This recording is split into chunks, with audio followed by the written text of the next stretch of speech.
लोकशाहीचा बुलंद आवाज, रिपब्लिकन वार्ता, Maharashtra. Saibaba hospital super speciality युनिटचा मुख्यमंत्री देवेंद्र फडणवीस यांच्या हस्ते उद्घाटन।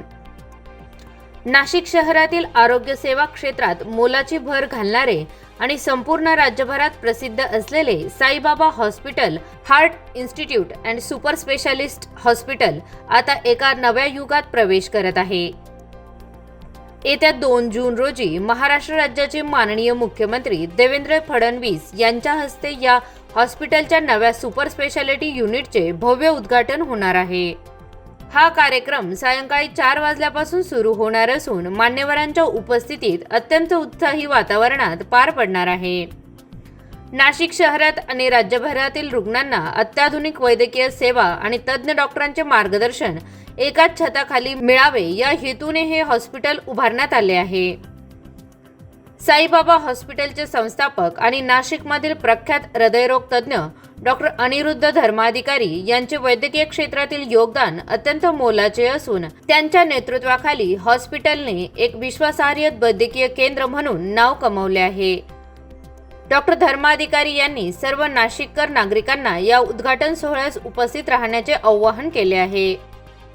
हॉस्पिटलचा पत्ता मुंबई नाका राष्ट्रवादी काँग्रेस भवनाजवळ नाशिक।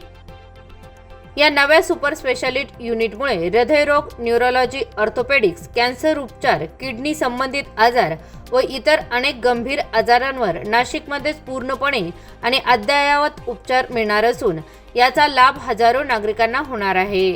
संपूर्ण आरोग्य सेवा अधिक सक्षम आणि नागरिक हिताश बनविणाऱ्या या प्रकल्पामुळे नाशिकच नव्हे तर संपूर्ण उत्तर महाराष्ट्राचा विकास आरोग्य क्षेत्रात अधिक वेगाने होणार असा विश्वास व्यक्त केला जात आहे।